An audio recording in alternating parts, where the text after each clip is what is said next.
Magandang araw mga kaibigan. Ito si VP Sara, mayroon siyang personal endorsement para kay Congressman Rodante Marcoleta.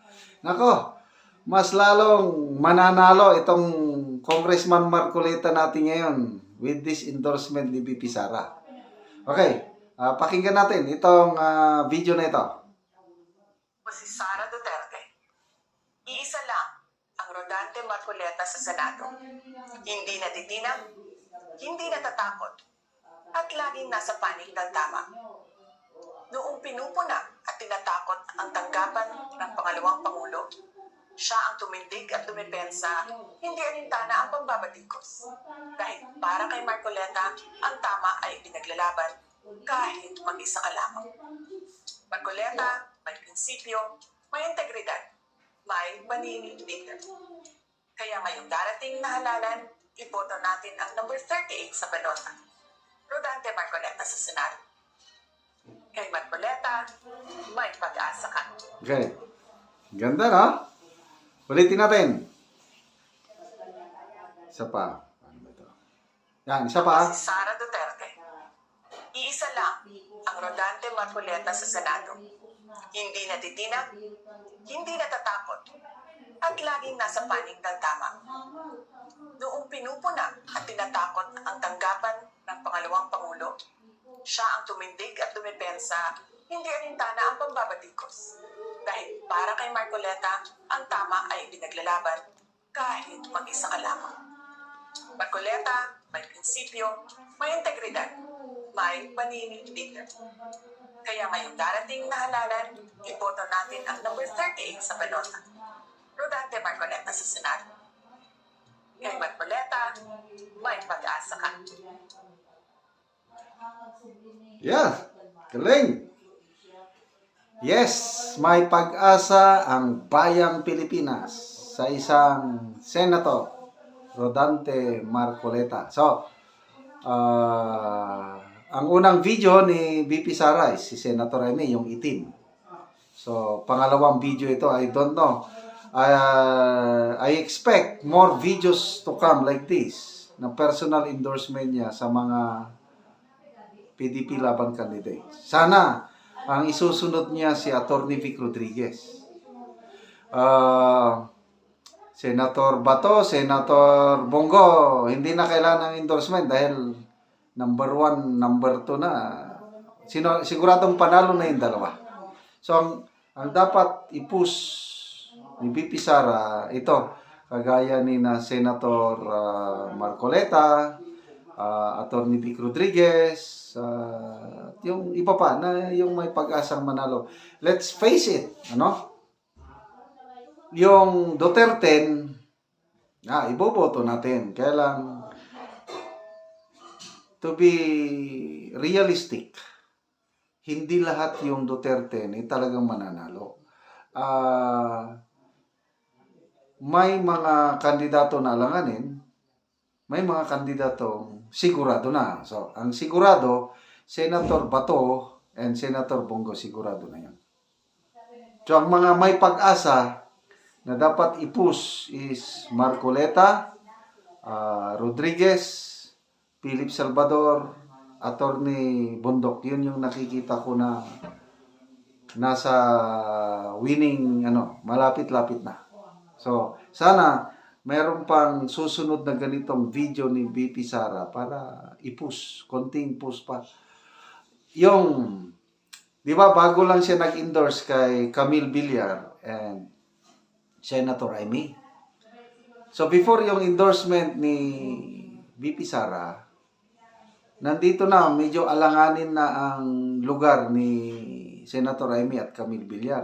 Nasa number 12, number 13, number 14, gano'n, nasa baba. Nang dahil sa endorsement ni VP Sara, ako, opinion ko lang ito, napansin ko, yung pinaka-latest na survey, April 14 survey, ng Manila Broadcasting Company and DZRH, non-commission survey ito. Walang nagbayad. Sariling gastos ng DZRH, NBC. Nasa Magic 12 na Si Camille Villar mataas number 7 ata. Si Senator Amin number 12 na, pumasok na. So, dito ko makikita na again, opinion ko lang ito. Nag-work, naging epektibo yung endorsement ni VP Sara. So sana itong personal endorsement ni VP Sara kay Congressman Rodante Marcoleta ganun din, lalo pang mag-work. Yung pinaka-latest na Pulse Asia survey, grabe ang pagtaas ng rating ni Congressman Dante Marcoleta, 12 points ang tinaas.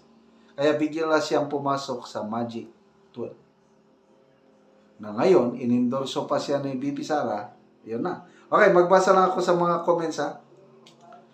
Kay Marcoleta, may pag-asa ka. Okay. Redemptor Magno, I salute you sir. Alam namin walang kinamkam sinday. Ray Sal, sir, sana magpa-TV ads po kayo para mas madami makakita ng marami makapanood sa inyo. Sana nga, kailang magastos sa TV ads.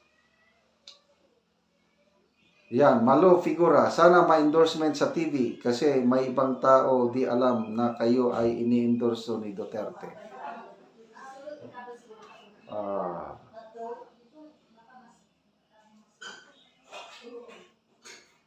Vilma Suga, it's time na may banal takot sa may lalang ang isa sa maupo sa Senado para maging tanglaw kung ano ang tunay na batas na magpapabuti sa hinaharap sa Pilipinas. Agree ako nito. At isa si Congressman Dante Marcoleta na may takot sa Diyos. Being a member of the Iglesia ni Cristo, isang malaking yan. Malaki yung pundasyon nila sa Word of God. Ito, hindi pa natin ipinapasok ang factor ng Iglesia ni Cristo endorsement. For sure, number 1 sa endorsement ng Iglesia ni Cristo, itong si Congressman Dante Marcoleta. And sana, marami-rami ang ilista ng Iglesia ni Cristo na galing sa PDP. I'm sure meron din silang kukunin sa ibang partido. Kailang sana mas marami sa PDP laban. So mabuhay VP Inday Sara, mabuhay si Congressman Marcoleta, mabuhay si Tatay Digong. Okay mga kaibigan, salamat sa inyong pagsubaybay sa ating channel. Malaking tulong kayo sa tribong Talandig sa Bukidnon dahil ang ating sweldo ay tinutulong sa tribo. Sa ngayon, namimigay tayo ng mga pako at yero para ma-repair ang sira-sirang bahay ng tribong Talandig. Panoorin nyo ang video na ito. Muna po ni ang tagan og yero. Salamat ni kay nakaabot na gyud ang gihinabang sa mong sin sa mga galon. Naga-video ang gahinabang ko sa mga tanan ni ang hinabangan diri sa Bukidnon. Hinaot pa nga magpadayon sa paghinabang. Galing ka din sa Og mo ni ang agianan nila. Ilang kuya. gusto to na sila mailisan ang gadubag ko. Hinaot kaya nagtarayin ka sa sinabang. May sinirapag rin. Kung may sabang pagay, tama no makabot o nagtayo sila mga tao, may nabangan dyan.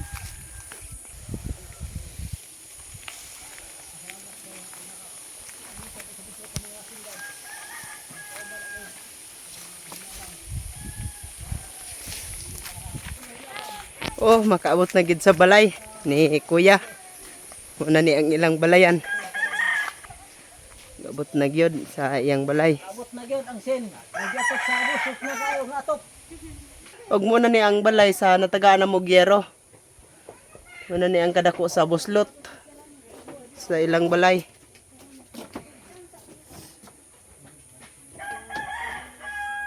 Og gibutangan lang gani og mga dahon apan ang dahon laya na so wala na gyud magsilbi.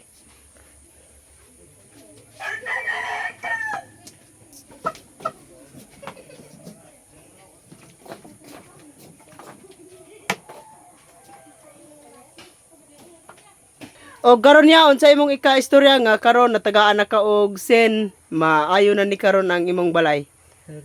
Usa ni pagpasalamat nako ni karon nga adlaw kay nakabot naman gyud ang ginabang diri sa bando nga sin. So ikaduha na pasalamatan nako ang nagabidyo pod nga may tas antang kinabuhi og sa Ginoo pod gi sa pasalamatan nako kay nakabot man gyud ang iyang Panalangin. diri sa bando. So nakatok na gid ko karon nga adlaw. Mga hutib niya nga magpadayong gyapon ang ilang mga hinabang sa mga katawhan. Oo. Hinaot karon nga tagaan mga hinabang ang mga nagkalisod karon diri sa garden og sa bando. Oo. So sige salamat ya. Pasalamatan gyud sa Oo. hatag og sin ug sa mga video. Oh, sige salamat.